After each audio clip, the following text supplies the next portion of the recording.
Olá pessoal, boa tarde. Eu sou a Beatriz Kisses, hoje é dia 15 de setembro.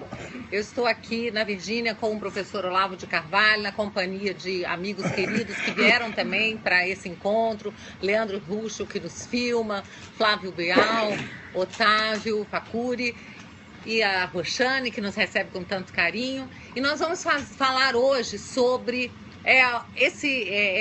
o momento inquietante que estamos vivendo. Nós estamos aqui pensando, fazendo um think tank e principalmente consultando o oráculo Olavo de Carvalho. E hoje nós acordamos com uma inquietação, após vermos a notícia de que o governo já lançou aí, né, o seu projeto de CPMF, aumento de imposto de renda, essa taxação, e todos fomos acometidos de um sentimento comum, que é: nós não vamos aceitar. Acabou. Não tem mais brincadeira, a coisa está muito séria. E acreditamos que assim como nós estamos com esse sentimento, você aí, brasileiro, também deve estar sentindo a mesma coisa. Nós não aceitamos a mandioca da Dilma na gente. A gente quer a mandioca da Dilma nela, pra lá, bem longe da gente. É auto-mandioca. Não vamos consentir, gente. Isso é um estupro consentido. O que é isso? Ninguém aqui é palhaço, não. Então, nesse espírito que nós estamos, né? Nós viemos conversar aqui com o professor para ele falar. Olha aqui, ó. Olha aqui, esse pichuleco aqui. A gente não tá. O pichuleco, como brinquedinho, é ótimo. É o brinquedo mais querido do Brasil. Mas só presta porque tá vestido de presidiário e vai pra cadeia. É o que a gente quer, né, professor? Sem dúvida. Então, fala um pouquinho pra gente, professor, dessa coisa da desobediência civil, dessa resistência pacífica, desarmada, né? Mas é que hoje estamos lançando essa campanha. É a campanha da resistência civil, é a respeito do mandioca no nabo dela e não no nosso, certo? Isso aí tem que virar a auto-mandioca, né? Retroage, a mandioca retroage. Olha, você usou a expressão certa, quer dizer, acabou a brincadeira, nós não queremos mais, nós não aceitamos mais. O povo não aceita as autoridades constituídas, porque foi ele mesmo que as constituiu. Então, o poder constituinte tem, vamos dizer, autoridade soberana sobre o poder constituído. Isso aqui é coisa básica, está na Constituição, que o povo é soberano, é o poder soberano, seja através dos seus representantes, seja diretamente. Isso é básico, está na Constituição a falar diretamente. Então isso quer dizer que a vontade do povo manifestada de maneira direta é a autoridade que está acima de todas as outras, está acima da presidência, acima do Congresso, acima do STF, acima das Forças Armadas, acima do raio que eu parta. Só existe uma autoridade, esse é o povo. O povo já manifestou o que quer. Todo mundo já sabe disto, que 93% do Brasil estão 100% contra o governo, integralmente contra o governo. Dos 7 restantes, 6% consideram o governo apenas regular e 1% considera bom. Esse governo não existe mais, ele não pode ser obedecido, ele não pode ser aceito como um governo legítimo. Sem contar o fato de que ele foi eleito por uma eleição obviamente fraudulenta. Não é porque houve uma fraudezinha aqui, uma fraudezinha ali, é porque uma eleição com apuração secreta, ela é fraude em si mesma. Se a eleição não tem transparência, ela é fraudulenta. Tá certo? E eles não fizeram questão nem de dar uma aparência de honestidade. Todo mundo sabe que apenas 23 pessoas tiveram acesso à contagem de votos. Tá certo? Como é que aceita uma coisa dessa? Né? Agora, esse seu Aécio Neves não passa nem 5 minutos do resultado da apuração, ele reconhece a derrota. Aparece o cara das Forças Armadas reconhecendo a presidenta é legítima. O Congresso é a presidente é legítima. Só o povo sabe que é ilegítimo. Então significa o seguinte: todas as autoridades brasileiras são ilegítimas. Todas estão se rebelando contra o poder que as constituiu. Esse pessoal está em estado de rebelião. Todos que aceitam esse governo estão em rebelião contra a autoridade soberana do povo brasileiro. Então tem que acabar a brincadeira mesmo. Dizer, vocês não são o governo, não. Vocês não têm autoridade nenhuma. Todos os camaradas que foram nomeados por Dilma, tá certo? Ou que estão legitimando a eleição da Dilma, todos eles estão em estado de rebelião e estado de traição contra o Brasil. E não podem ser aceitos como autoridade de maneira alguma. Isso inclui todos os deputados, todos os comandantes de Forças Armadas, todos os juízes do STF, todos eles. Quem quer que reconheça a Dilma como presidente depois da eleição feita pela Smartmatic está contra a autoridade soberana do povo e não pode ser obedecido nem respeitado de maneira alguma. Viram, nós chegamos ao suprassumo do absurdo, em que um governo com um apoio de 1% da população e amparado em banqueiros e grandes capitalistas, que estão reunidos neste momento para ver se o salvam, diz que ele é o representante do povo que está sendo perseguido pela elite capitalista, quando ele é a elite capitalista, obviamente. Então chegamos ao ponto, vamos dizer, da inversão total. Esse pessoal está vivendo num mundo invertido. É óbvio que eles são a elite, eles são o estamento burocrático, como dizia o Raimundo Fauro, e nós estamos vivendo uma rebelião popular contra esses opressores e usurpadores. Nós estamos vivendo uma luta de classe, sim. Eles são a classe dominante e nós somos a classe dominada que não aceita mais essa brincadeira. Então está na hora de parar com a encenação. Não chamem mais a dona Dilma de presidente, nem de presidenta, nem mesmo de presidenta. Você é uma vagabunda de uma usurpadora, ladra que está aí ocupando o cargo indevidamente. Sai daí. É uma bandida. Uma bandida. Seu Lula, mesmíssima coisa. Para que conferir a ela dignidade de ex-presidente, quando todo mundo sabe que ele é apenas um ladrão?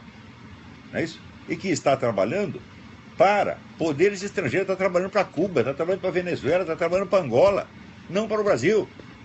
Até onde vamos aceitar isso aí? Está trabalhando para poderes globalistas, para a elite globalista, que está louca para desmantelar as soberanias nacionais e criar, vamos dizer, a integração mundial através das integrações regionais. Esse é um plano que está aí há 50 anos e que eles estão realizando na nossa cara. O que é a Pátria Grande? É um capítulo da instauração do governo mundial, que é o sonho dos mega bilionários. E o cara que está lá no Brasil para executar esse plano diz que ele é o representante do povo e o oprimidinho e que nós somos os capitalistas. Eu sou o Rockefeller, você é o Morgan, ela é o George Soros. Qual o objetivo final deles, professor? Por que esse é o sonho deles? O governo mundial, sem dúvida. Mas por quê? O que eles vão ganhar com isso? A ideia é o seguinte, é eternizar o poder de uma certa elite governante. Porque isso aí, você vê, anos atrás eu fiz um estudo perguntando quem é o sujeito da história. A história é a história de quem? Eu digo, bom, a ação histórica ela só existe quando ela tem uma duração maior que a duração de uma vida humana. Se a sua ação mora com você, ela não entra na história. Então é preciso assegurar a continuidade de ação. Quem consegue assegurar a continuidade? Existem alguns tipos de organizações que conseguem. As organizações que moldam a cabeça da geração seguinte para que ela continue o trabalho da anterior. Então, por exemplo, a Igreja Católica é um agente histórico. A maçonaria é um agente histórico. O Partido Comunista é um agente histórico. As nações não são. Isso é importante. Os governos não são. Os governos se mudam. Não é isso? Então, os ocupantes do governo mudam. Mas essas instituições de longo prazo, elas continuam. E uma das principais instituições de longo prazo são as famílias dinásticas. As famílias cujas ações se prolongam ao longo dos séculos, como Rothschild, Rockefeller e outros tantos. Famílias reais, tá certo? Então, estes são os agentes da história. E para entender a mecânica da história, não adianta você ver a história das nações, você tem que ver a história destes agentes de longa duração. Então, este plano globalista é eminentemente um plano das famílias dinásticas, que eles começaram a bolar isso no fim do século XIX, Cecil Rhodes e outros. Então convocaram um monte de intelectuais, pagos a peso de ouro, para estudarem todos os meios de fazer isso. Existem muitos livros importantes que o pessoal imagina que são livros acadêmicos, de história, etc. Não são. São estudos de cenário para a realização do governo mundial. Você quer ver um exemplo? Um estudo de história do Arnold Toynbee. Toynbee foi contratado por esta gente para fazer o seguinte estudo. Me mostra aí o que determina o fim das civilizações, como se destrói uma civilização. E ele mostrou, então, um certo esquema de destruição da civilização que está sendo posto em prática hoje em dia. Todo esse esquema de imigração, de você acabar com a identidade, com a identidade através da imigração, está lá no livro, é uma teoria do Toynbee. Eles estão executando até hoje. Enchendo a Europa de imigrantes. Outro livro que foi feito para isso é o Admirável Mundo Novo, do Aldous Huxley, que também era um cara da elite, e pediram para ele que fizesse um estudo imaginativo sobre como poderia ser uma ditadura científica. E ele inventou o esquema da ditadura científica, assim. Isso é um... O pessoal pensa apenas um livro de ficção. Não é. É um estudo científico baseado num treco que o Max Weber chamava o experimento imaginário. Então você cria uma ficção, mas quando ele lá tem com fundamento em ré, com fundamento nas coisas, tá certo? Para você especular os cenários, as possibilidades. E o Admirável Mundo Novo é exatamente isso. Quando, decorridos quase 40 anos da publicação do Admirável Mundo Novo, o próprio Aldous Huxley, talvez arrependido, escreveu um segundo livro chamado Retorno ao Admirável Mundo Novo, onde ele mostrou que todos aqueles elementos de ficção que ele tinha concebido como se fosse um negócio para acontecer daqui 4 ou 5 séculos, já estavam todos acontecendo. Eles realizaram o meu plano, pô. Eu fiz de brincadeira e eles levaram a sério. A frase mais famosa dele é: a próxima ditadura será uma ditadura sem muros. Sem dúvida, foi o que ele inventou. Não, 1984 é voltado especificamente contra o comunismo. É isso. Então, ele é um retrato, vamos dizer, da estrutura do poder comunista. E a do Aldous Huxley tem uma abrangência muito maior. O comunismo é uma variante desse negócio, né? Mas ele não é a variante de maior sucesso. A de maior sucesso é a ditadura branca, por assim dizer. Professor, todos esses esquemas globalistas, todos eles têm como principal objetivo terminar com a autodeterminação das nações. Sem dúvida, sem dúvida. Então, nós temos hoje no Brasil uma chance de, talvez pela primeira vez na história, não sei se alguma vez a gente teve, e meus amigos lá do Brasil, como o Luiz Felipe, argumentam que a gente nunca teve. Temos uma chance de ter autodeterminação de uma vez por todas no Brasil? Olha, existem vários como os Estados Unidos povos teve a sua, né? Como os povos, que podem ser a grande pedra no sapato do esquema globalista. Um deles é metade dos Estados Unidos, a metade patriótica, conservadora dos Estados Unidos, é um problema para eles. Outro problema é Israel. Israel não aceita se desfazer. Quer estar autodeterminado. Algumas nações do leste europeu, como Hungria, Polônia, também são problemas. Mas o maior... Qual foi que expulsou a FMI? Foi a Hungria ou a Polônia? Que mandou a FMI embora? Expulsou eles, pagou as dívidas e nunca mais entra aqui. Foi a Hungria. Que eu saiba foi a Hungria, posso estar enganado. Mas a maior pedra do sapato é o Brasil. Por que o Brasil? Vou te dizer por quê. Isso é importante. O instrumento da ação globalista na América Latina são os movimentos de esquerda. Por isso é que você entende que é assim que você entende por que este pessoal bilionário financia os movimentos de esquerda. Eles sabem que no fim não vai vir socialismo nenhum, o que vai vir é a integração regional. Então vai se realizar um capítulo importante do plano globalista. Então eles soltam dinheiro a rodo para esse pessoal da esquerda. Bom, qual é a função do Brasil nisso aí? A função do Brasil é ser o celeiro do movimento comunista. Financiar. Né? Claro. O movimento o negócio das Farc, que em 2005 escreveram para o PT agradecendo por ter salvo o movimento comunista que estava em frangalhos, estava morrendo, né? E o Lula salvou, criando o Foro de São Paulo, quer dizer, reorganizando, dando um senso de unidade. Uma unidade muito interessante, porque é uma unidade estratégica sem unidade ideológica. Essa é a grande invenção do movimento comunista nos últimos 40 anos. Não precisa unidade ideológica. Você pode ter a ideologia que você quiser, desde que você participe da nossa estratégia. Desde que na hora que a gente dá a voz de comando, você faz o que a gente quer. Você pode ser, sei lá, comunista, ecologista, gaysista, feminista, qualquer o que você quiser. Você só tem que cumprir o roteiro, né? Eles descobriram que a ideologia não tem importância. O que importa é a unidade estratégica. A desonestidade. Conservador hoje. Sim, você pode até ter um discurso conservador, não tem importância. Só tem que ser desonesto, né? Só Na verdade, claro. tem que ser desonesto. A questão toda é concentrar o poder. Sim. Então, o Lula salvou o movimento comunista, criando o Foro São Paulo e fornecendo dinheiro para essa gente. Fornecer dinheiro por 2 meios, um através do BNDES e outro através da abertura do Brasil para o narcotráfico. Com alguma ajuda do seu Clinton, que quando fez o Plano Colômbia, teoricamente para combater o narcotráfico, a norma era a seguinte: nós vamos combater todas as quadrilhas de narcotraficantes, mas não mexeremos nos movimentos políticos, isto é, na Farc. Resultado, todos os cartéis acabaram e a Farc subiu. Hoje ela tem o monopólio do tráfico de droga na América Latina. E qual é o maior mercado? O Brasil. O Brasil é o país onde mais cresce o consumo de drogas. Em toda a América Latina está diminuindo, no Brasil aumenta. Então o Brasil é um grande mercado, vamos dizer, para financiar. Estão chovendo droga lá dentro. Para financiar as Farc e, portanto, financiar o Foro de São Paulo.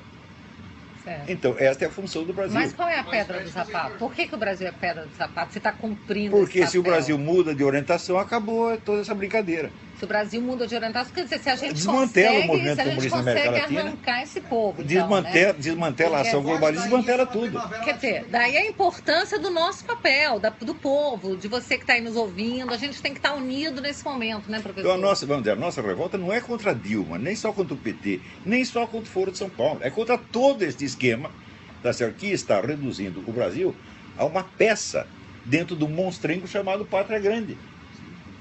Inclusive o Lula estava lá na Argentina fazendo campanha para a Pátria Grande, para o candidato da Pátria Grande, com um belo do outdoor. Um banner atrás, Pátria Grande. Agora, por que você acha que todos esses grandes capitalistas brasileiros estão nesse momento reunidos para salvar a Dilma? Se o governo é o governo do povo, é o governo contra a elite, por que a elite está lá ajudando ele? E está sacaneando com a gente? É porque toda essa descrição do panorama é falsa. Isso é uma peça de teatro encenada. Fala, olha, nós vamos dominar tudo, nós seremos elite, todo o dinheiro estará na nossa mão e nós ainda vamos fazer nos coitadinhos e chamar de opressores capitalistas o povo que está na rua gritando contra nós. E nós estamos vivendo isso, gente. Agora, como é possível isso? Isso também não começa no Brasil. Isso começa também no plano internacional, quando, a partir dos anos 60, a função dos órgãos de mídia mudou completamente. Né? Até os anos 60, 70, os órgãos de mídia ainda tinham uma função nominal, que era informar, que era a circulação das notícias, circulação das ideias, etc, etc. E havia, evidentemente, as distorções, as propinas, etc. Mas, a partir dos anos 70, a função de informação acabou. Os jornalistas começaram a ser formados na ideia de que eles são agentes de transformação social. Eles não estão aí para informar ninguém, né? Eles estão aí para agir como agentes de transformação social. Isso no mundo inteiro. Talvez tenha 1 ou 2 países que não seja assim, mas nos Estados Unidos é assim, na Europa é assim. Então, são todos ativistas.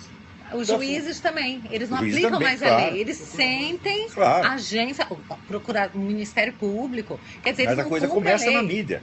Eles acham que eles têm que transformar de acordo com o ideal deles. 100%, 100%. Você vê, na Fox News você não pode usar a expressão terrorismo islâmico. Né? Tem que chamar Por de quê? quê? Porque tem um príncipe saudita que tem lá 25% das ações. Né?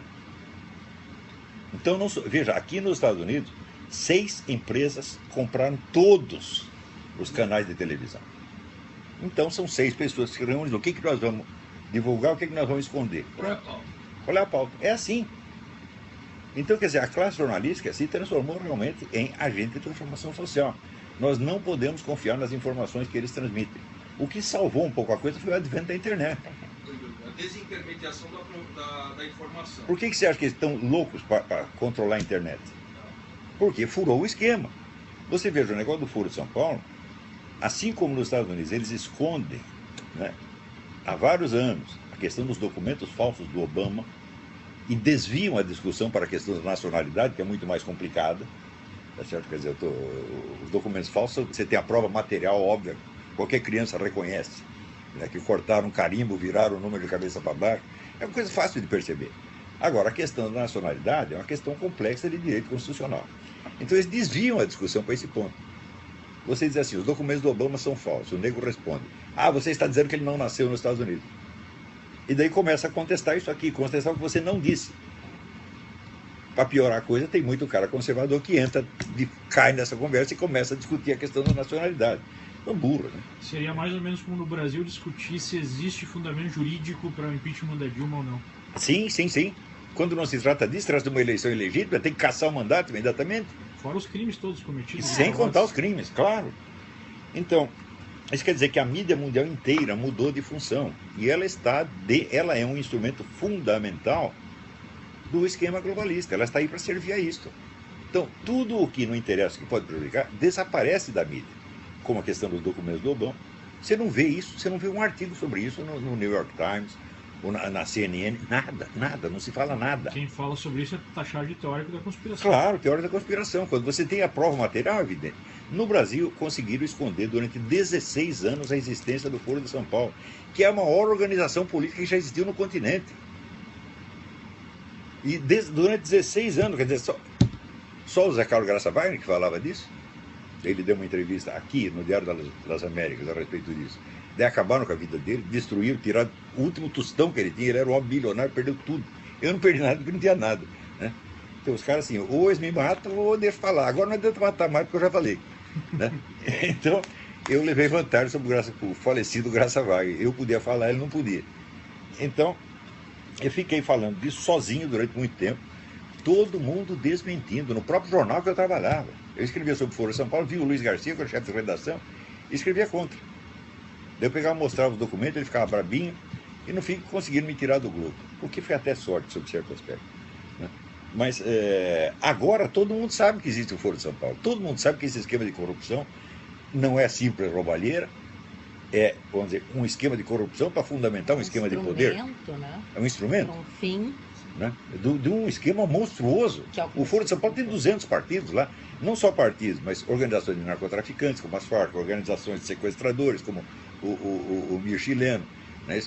E é notório, o Fernandinho Beiramar, quando foi preso na Colômbia, ele disse que todo ano ele trazia um monte de armas do Líbano para trocar por cocaína das Farc e distribuir no mercado brasileiro. Isso faz mais de 10 anos quando ele contou. Até hoje, o que foi feito para parar com isso? Nada. Você já viu algum cara das Farc preso no Brasil? Nunca. Nunca. Você prende traficante pequeno que é concorrente das Farc. Né? Eles têm até embaixador, claro, não oficial no Brasil. Claro. Então, vamos dizer, tudo isso que nós estamos vivendo no Brasil é uma farsa, é um fingimento. E o pessoal insiste nesse discurso. Tem alguns lá que já estão persuadidos. É o negócio do Lobachevsky, do Lobachevsky. Tem dois tipos de político aí. Você tem o psicopata, que é o sujeito sem consciência moral nenhuma, então mente descaradamente, manipula, etc. E você tem o histérico, que é o sujeito que se convence a si próprio da mentira, que é, evidentemente, a maioria. Então, se você pegasse uma Jandira Fegari, eu duvido que seja psicopata, você é uma histérica. Ela fala, ela ouve, e daí ela acredita no que ela ouviu, da boca própria, não no que ela está vendo. É o negócio do Groucho Marx. Afinal, você vai acreditar em mim ou nos seus próprios olhos. Em você, é claro.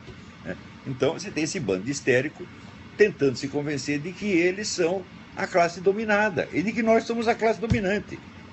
Tem gente que acredita nisso mesmo. Quer dizer, eu acho até o psicopata preferido, porque ele sabe que está mentindo. Mas o histérico não, ele se convence, meu Deus do céu, e continua repetindo aquela coisa. Agora, esse estado de coisas que nós estamos vendo hoje, das pessoas, ou uma boa parte, né, das pessoas acordando para uma situação dessa, o senhor acreditava que esse movimento seria tão rápido? Não, eu não imaginava. Eu imaginava que sabia que isso ia acontecer, mas achava que ia demorar muito mais. Mas aconteceu que eu pensei o seguinte: você precisa ter uma liderança intelectual no país, porque a primeira coisa que esses neguinhos fizeram, desde o tempo do FHC, foi desmantelar a alta cultura brasileira, de criar uma nação de idiotas. E conseguiram. Nação do funk, né? Você vê que 50% dos nossos estudantes universitários são analfabetos funcionais. Eu acho incrível, porque você diz isso e no instante seguinte, você, para provar que uma pessoa é capaz, você diz: isso aqui, esse sujeito é formado e não sei o que pela USP. Eu digo: mas se ele é formado pela USP, ele tem 50% de chance de ser um analfabeto funcional. Então o currículo deveria funcionar ao contrário. E se você mostra um currículo universitário, isso é prova de que nós não devemos confiar em você. Se você vem da Universidade Brasileira... Tinha no Revoltados Online lá, que eu coloquei a sua foto, tá conosco.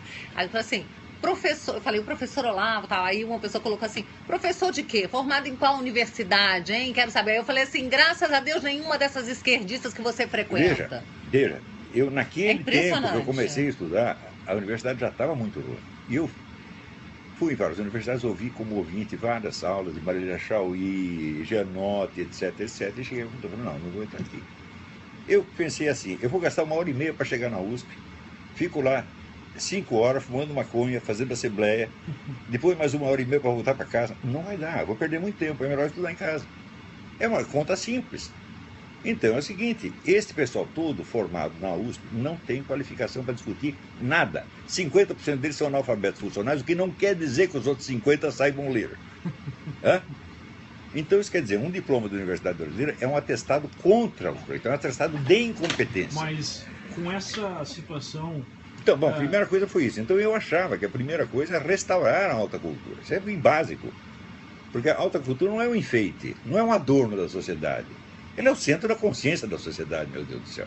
Se você acaba com aquilo, então você dispersa as consciências, cada um começa a viver no seu mundinho, no seu bairro mental, por assim dizer, e você não tem condição de você ter um diálogo nacional.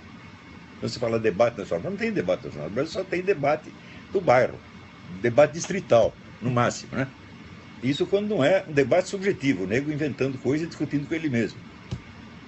E uma vez conversando com o Roberto Campos, ele falou, puxa, se você faz uma revolução cultural, quanto tempo depois leva para ter uma expressão política? Pensando, ele falou, 30 anos. Então era o que eu estava calculando. Eu falei, bom, então para aparecer uma liderança política, depois de formada a liderança intelectual, pode surgir uma liderança política em 20, 30 anos. Acontece que o povo explodiu e foi para as ruas sem liderança. Esta é a coisa mais espetacular da história do Brasil. Talvez da história do mundo, porque nunca houve um negócio desse. Se você pegasse, vamos dizer, o pessoal que saiu na rua, né, na primeira passeata, já quem são os líderes? Não tem líderes. Você tem umas pessoas lá que estão convocando, eles servem para marcar a data. Eles não são verdadeiros líderes. É verdade. Nós estávamos conversando hoje isso, que como surgiu ao mesmo tempo em locais diferentes. Eu estava um dia na casa de uma amiga, a gente falando sobre a eleição, sobre o segundo turno. Eu falei assim, Cláudia, a gente precisa fazer alguma coisa, não dá para esperar, a gente tem que... Aí me ligou uma amiga, a gente precisa fazer alguma coisa, a gente montou um grupinho. O Otávio estava contando que com ele também foi assim em casa. Eu preciso fazer alguma coisa. A gente foi se esbarrando com pessoas. Realmente um movimento espontâneo. Foi absolutamente espontâneo e aconteceu ao mesmo tempo. Que começou em reação ao movimento Teve aquele do passe. Do passe livre. Do passe livre. O governo organizou aquele quebra-quebra do passe livre, o povo viu aquilo e saiu na rua protestando em sentido contrário, contra o governo, e os caras perderam o controle. Daí na marcha. Ignição no movimento que eles não controlavam. Eles não controlavam, eles ficaram ali que nem o japonês estava dando a descarga na privada na hora da bomba de Hiroshima, tá entendendo? Havia uma linha de comando em todos os movimentos populares. Você tem uma linha de comando muitíssimo organizada. E agora você não tem nada disso. Quando ele fala, acha meus movimentos, o que o movimento vai fazer? Vai botar o negócio na internet. E o pessoal vai se quiser. Você não tem organização, não tem disciplina, não tem hierarquia. Não tem nada mesmo. E este é a diferença específica desses movimentos todos. Então, quer dizer, houve uma rebelião popular praticamente sem líderes. Tem pessoas que estão... Tem algum paralelo na história disso? Não tem. Não existe. Isso nunca aconteceu na história humana. Então nós não estamos avaliando direito, vamos dizer, o tesouro que nós temos na mão. De certa forma dá um ar de legitimidade para a coisa. Claro. Até eu escrevi um artigo na época de parem de querer liderar e sigam a massa. A massa sabe o que está fazendo. Os líderes nem sempre sabem. Esse episódio que você contou prova. Tem cara aí que tem... eu tenho uma outra ideia melhor, vou fazer outra coisa. Disputa de ego, disputa de beleza. Esse é um dos grandes problemas da mentalidade brasileira. A característica do homem medíocre é que ele julga tudo de acordo com a sua profissão. Se ele é advogado, ele vê tudo pelo lado jurídico. É legal. Se ele é milico, ele vê tudo pelo lado estratégico militar. Né? Se ele é psicólogo, é só pelo lado psicológico. Então, isso aí não funciona, evidentemente. O que você precisa ter uma concepção global da sociedade, onde leva todos os fatores em conta. Eu me lembro que em 2002, eu criei no Paraná um grupinho que eu chamava Grupo de Estudos Ibn Khaldun. Por que eu botei o nome de Ibn Khaldun? Ibn Khaldun foi o primeiro historiador que conseguiu juntar todos os fatores no estudo da história. Econômico, social, cultural, religioso, psicológico, tudo. Eu falo, é desta concepção que nós precisamos. Né? Infelizmente o grupo não pôde ir para frente, ele acabou o dinheiro. Mas a ideia era essa, mapear o conjunto da situação. Né? Então, essas coisas acontecem por causa disso. As pessoas não têm formação suficiente para fazer uma análise estratégica correta. Porque é tudo visto com uma maneira, assim, muito limitada. Então, eu queria perguntar para os colegas dos grupos aqui. Pelo que o professor está explicando, o que ele está falando dos líderes não significa uma pessoa, mas uma ideia única. Uma organização. Uma organização, mais do que uma pessoa. Essa organização, claro, se você tiver um escritório, uma sede, uma equipe de análise, ela é jóia. Mas se tiver apenas um grupo, ok, vamos por um caminho único, já é um passo. A pergunta que eu faço para vocês é o seguinte: vocês acham, em função do que já aconteceu antes, que se a gente viesse de novo com uma ideia, digamos para o 15 de novembro, sempre tento pegar, não era tão bom quanto o 7 de setembro, mas tentar pegar uma data nacional. Pegasse um 15 de novembro, fizesse de novo uma construção da história, o entendimento da importância de gerar o impasse. E o impasse, ele significa um monte de gente num lugar específico. Antes disso, está falando da desobediência civil e das ações. Das ações junto com isso. Não, essas tem que criar, para você chegar no impasse, tem que começar com a desobediência civil, tem que começar com a essência pacífica e ir num crescendo até chegar num clima. Certo, mas em algum momento a gente precisa ir para Brasília. Não é para na Paulista, é em Brasília, é no Palácio do, é na porta do Palácio do Planalto. 100 mil, 10 mil pessoas na são porta suficientes. do São Palácio suficientes. É melhor do que 1 milhão na Paulista, porra. Mas sem sombra de dúvida. É isso sem que sombra de e a dúvida. gente não conseguiu botar 10 mil numa unidade. E não conseguiu, porque quando vem a ideia, tem caras que furam. A pergunta que eu faço para vocês, e é para vocês: se a gente de novo vier construir essa ideia dentro do espírito de liderança, se você acha que esses caras que furaram, eles vão entender e falar, não, ok, vamos agora por esse caminho, ou vai passar um tempo e o cara vai dar outro? Você perguntar se as pessoas vão entender ou não é um problema de cultura. Se você não tem, vamos dizer, uma certa consistência de unidade cultural, as pessoas entendem as coisas de maneira absolutamente fortuita e subjetiva. Você não tem um campo comum de diálogo. Este é o problema do Brasil. Como o cara é formado em Harvard? E daí, pior ainda. MBA em Harvard? Você sabe o que é Harvard? O Barack Obama, que é um analfabeto, escreve como um garoto de ginásio, mau garoto de ginásio, foi diretor da revista de Direito de Harvard. Harvard não é mais a mesma coisa. Harvard acabou, meu Deus do céu. Agora, no Brasil, eles têm adoração por Harvard, por New York Times, por tudo que é decadente e podre nos Estados Unidos, eles ainda acham que é aquela maravilha. Isso também é sinal de incultura. Por exemplo, o pessoal lê o New York Times. O New York Times, meu filho, teve que alugar metade do seu edifício para pagar dívida. Está falido. Harvard acabou. A hora que você bota o Barack Obama para chefiar o departamento de direito, acabou tudo. Qualquer jornal teria fechado as portas já na década de 40, quando o principal jornalista do jornal faz uma matéria dizendo que era mentira que o Stalin tinha matado de fome a Ucrânia. Claro, até hoje no New York Times tem a sala Walter Duranty tem lá no New York Times até hoje. Então, a credibilidade do New York Times é zero. Aqui você pega, por exemplo, você tem no rádio, você pega o Rush Limbaugh é ouvido por 30 milhões de pessoas todos os dias. Este é a mídia. O New York Times não é mais. É ele, o Michael Savage. Hoje, no Brasil, o rádio, por exemplo, está tendo o Reinaldo Azevedo, que está assumindo um espaço hoje de jornalista, apesar de ter as suas... Então, o pessoal no Brasil não sabe qual é a verdadeira situação da mídia americana e fica seguindo esses modelos. E o problema que você está falando, de que, vamos dizer, que existem essas divergências de última hora, um sujeito fura o esquema, é porque você não tem uma visão comum.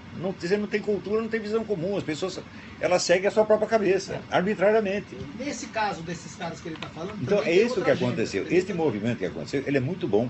Esse cara tem agenda também. Mas esse movimento veio antes de você ter a retaguarda cultural necessária. E agora, como é que faz? Não sei. É novidade demais, né, professor? Agora já começou. Agora já começou, não pode parar mais. Inverteu a receita.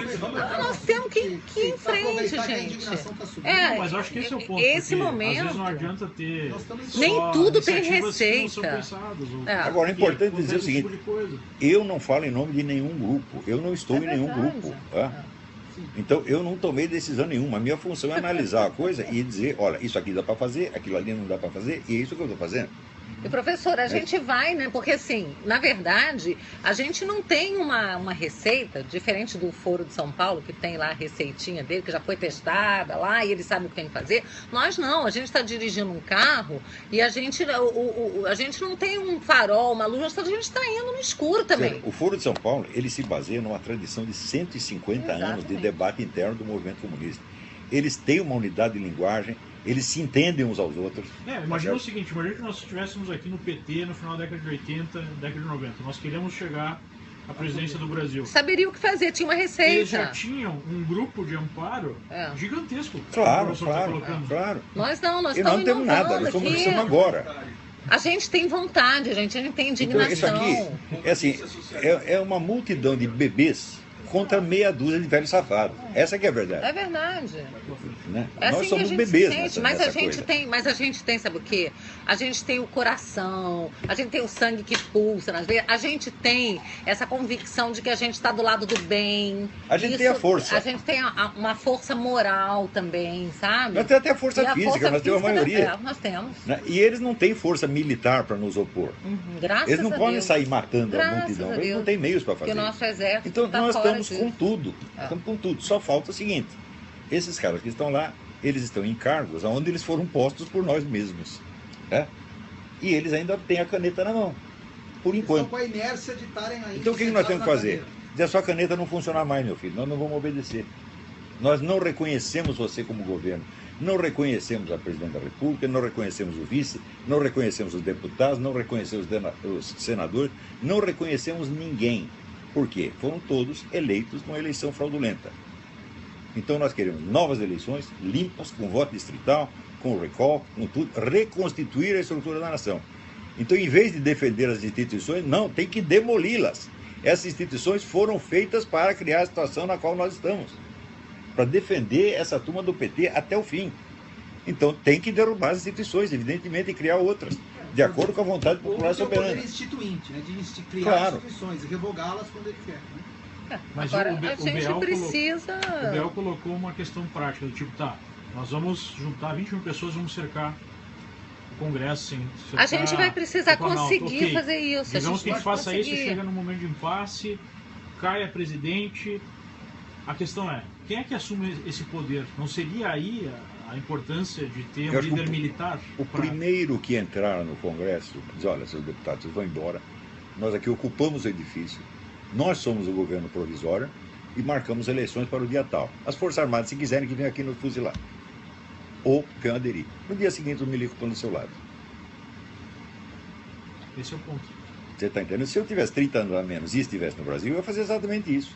Quantas pessoas precisa? Precisa uma. Um sujeito vai lá, deita na porta da garagem e fala: não vai entrar ninguém aqui. Mas formou, vai ser preso. Não, vai Hã? ser preso, vão levar, Como assim? levar. A polícia legislativa pega e se encarrega de levar. Tem que, a gente precisa de muito.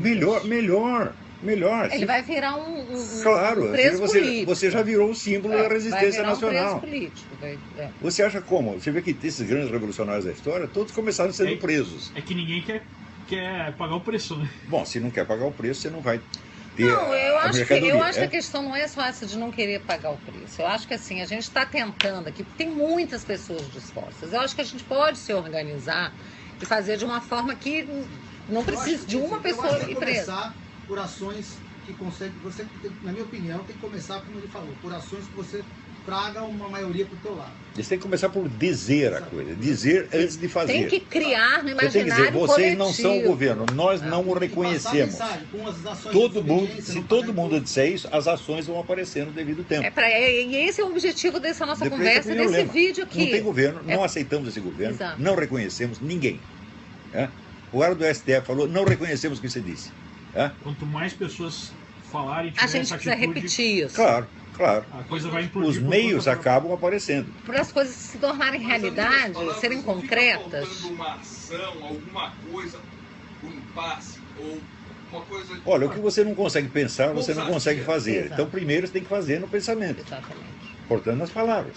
Você tem A que hora criar no que imaginário estas coletivo. convicções se espalharem, que Ô, falta Celso, pouco. Você é bom nisso, solta as ideias no grupo, como pensamento Tem e uma alguém ideia vai que sair a gente fazendo. colocou, professor, referente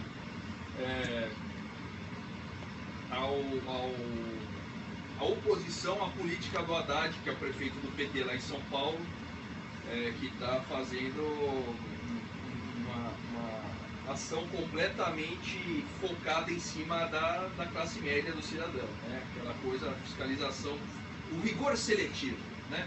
Como costuma se chamar. Então, baixa velocidade,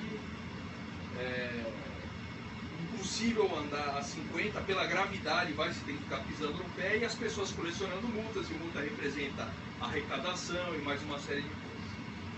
A proposta, e eu fiz uma pesquisa superficial, mas que aparentemente segue um caminho, é que é o seguinte: não é considerado crime a ocultação da placa. do veículo. O crime é apenas adulteração das características do veículo. Então mudar a cor, falsificar a placa. Se eu simplesmente cobri e coloquei um barro em cima, um papelão, uma etiqueta, qualquer coisa, não é crime. É sujeito a uma infração, sujeito a uma multa aqui, alguma coisa, tá? Mas não é crime. Se nós, da população paulistana, fizéssemos um ato conjunto, todo mundo, num dia da semana, ó, vamos toda sexta-feira, vamos com a placa, andar com a placa coberta. Sim, isso é uma coisa perfeitamente viável, mas isso Respeitando a lei de trânsito. Isso é um ponto de detalhe, tá entendendo? Mas Isso, por que não faz esse mas é movimento, perfeitamente viável, é bom isso aí. Essa ideia é boa. Só que você está saltando etapas do raciocínio aqui. Eu acho que, em primeiro lugar, você tem que espalhar perante a população essa simples ideia, essa simples convicção de que eles não têm governo e de que eles não têm obrigação de obedecer essas pessoas. Se eles não tiverem convictos disso, eles não vão fazer nada. Então esse é o primeiro passo. Esse momento dos impostos É o importante. convencimento. É a hora de você soltar agora, que a gente não tem que Agora, obedecer. os meios da desobediência civil, A gente vai vocês ter têm que meses para criar, estudar. a gente vai ter que criar, estudar, Eles têm meses criar, para estudar. pensar. Porque se já tem essa massa crítica em São É. Paulo, por que não faz É. um ensaio para a presidência? Vai lá, cerca a prefeitura, não Não, vai não, mais mas, veja, pessoas. mas discutir esses meios, eu acho que é prematuro. Entendi. O pessoal mal ouviu falar de desobediência civil. É verdade. Outro dia, pela primeira vez, eu divulguei os meus livros, até que a Exato. técnica. Tem que começar a estudar esse negócio aí. Agora, enquanto isso, o que nós fazemos? Espalhamos pela população a seguinte ideia: não há governo, você não é obrigado a obedecer essa Esse aqui é o objetivo desse vídeo, gente. Vocês ouvirem Não obedeça isso. e não respeite. Continue fazendo o que Eles estão não fazendo. merecem Quando o respeito. nego aparece no restaurante, você vai, acosta, te encalha, faz o diálogo, mostra o total desrespeito. É isso. Não pare, não pode parar. É o negócio do Paulo Mercadante. Não parar, não precipitar e não retroceder. Essa é a norma. O que seria precipitar? Seria criar, vamos dizer, um movimento concreto de resistência como esse aí, por exemplo, agora. Não está no momento. Tem que ser legítimo. Né? Você primeiro precisa ter o apoio de coração de toda a população. Para que toda a população estiver convencida disso, ela não tem governo nenhum. Mas será que Isso já é não uma tem uma palhaçada. boa parte da população que já tem esse sentimento que esse governo é legítimo? Sim, já tem. Mas Pra isso está começar- surgindo agora. Começar a dizer, É. não há governo, esses caras não Hoje são as governo de pessoas jeito nenhum. sentem, mas não tá, não A gente tá tá. automático. Gente, eu tiro. Se você pegar as verdades e repetir na internet, ficar soltando nos grupos, Você tem que criar uma situação na qual, se o sujeito chamar a Dilma de presidente ou presidenta, Ele tem o que ser pessoal vai rir na cara dele. É verdade. Que nem ontem, vamos começar uma campanha. quando... A Dilma não é mais a nossa presidente. Essa senhora. Só É. pode se Essa referir a É essa senhora. essa dona, Essa dona. Eu chamo de neta. essa mulher. Ineptocracia é um sistema do Brasil. É, eu acho que é isso, gente. Porque a gente tem que falar, porque aquilo sobre o qual a gente não consegue pensar nem falar, a gente não consegue realizar, claro, não dá pra fazer. claro. Então, primeiro, pensar e falar. Sentir, pensar e falar. Sentir, porque a gente está sentindo isso. Muitas pessoas nem estão falando ainda. Se elas têm que, já estão sentindo, Mas- você tem que. Sentir, você tem que pensar, ontem- falar. elas na Sentir, prática de pensar, falar e falar. repetir, E aí falar a gente depois. vai A ação fazer. é na sua Quando- vida. As ações pontuais, elas vão aparecer sozinhas. Não. Ontem, quando estava na entrevista com o coletivo de imprensa do ministro da Fazenda, o ministro do Planejamento, né, o Levi e o Barbosa. E aí, uma jornalista, desconhecida, porque os outros só fazem as perguntas que estavam, né, previamente acordadas, acho que olha, vocês falaram aqui que isso aqui vai ser temporário, mas não disseram o imposto que eles querem criar, a nova CPMF, CPMF. mas não disseram nem o tempo que vai durar. Aí, Nós não fixamos a meta, mas quando atingirmos, vamos dobrá-la. Então é simples. aí eles cochicharam, parecia que eles estavam discutindo ali naquela hora. Não sei se, mas pareceu, né? Não sei se é verdade. E aí o Levi teve a cara de pau e falou o seguinte: olha, nós temos uma boa notícia. A CPMF, nós pensamos em deixá-la por apenas 4 anos. Foi uma E gargalhada, aí, a plateia riu, né? automaticamente, os jornalistas ali começaram a rir, mas foi uma risada espontânea. Né? Tipo, porque- boa notícia, né? E excelente. Excelente, nossa. É. Então, eu acho Você que vai ser se no estuprado meio... só 4 anos. O Levi É. tem que ser achincalhado no restaurante também. Essa que é a verdade. Todos eles. Todos eles sempre. Sempre Eu tive o prazer sistematicamente. Se mesmo esse no dia meio de achincalhar o jornalista, Adams. Já estão rindo? O negócio advogado é sério. geral Tem do que União. quebrar a Eu tive o respeitabilidade desses prazer caras até o fim. de debochar da cara dele no domingo de manhã na padaria. Tive o prazer de cantar a musiquinha do... Se você começa assim, daqui a Fora pouco os PT pro subordinados deles param de obedecê-los. Isso chama-se mas Operação isso- Salame. Tem Tem que fazer Operação Salame com eles. Você vai cortando o prestígio do cara, fatia por fatia, Daqui a pouco, os que o cercam não obedecem O mais, porque assessor- tem medo da opinião pública. O próprio ministro lá do TCU, Nares, falou: onde eu vou, as pessoas que eu falo, minha própria família está me pressionando para votar essas contas. Claro. É isso. Então, assim, a desobediência civil tem de começar na esfera mental e verbal. E aos poucos, as ações pontuais terão que ser muitas e muito diversificadas. Então não dá para a gente planejar tudo agora. Verdade. Né? Mesmo supondo que eu fosse o líder do movimento, que eu tivesse, vamos dizer, os meios de ação, não adiantaria fazer isso. Primeiro tem que espalhar o estado de espírito, como dizer, conquistar os corações e mentes. Então, o Brasil não tem governo, essas pessoas são ilegítimas, você não deve obedecê-las e não deve respeitá-las. Quanto tempo eles vão resistir a isso aí? Professor, A hora que o sargento começa a ficar com medo de obedecer o capitão está lascado. Tá entendendo? E tem uma outra coisa que eu queria comentar aqui, que é essa história do impeachment, né?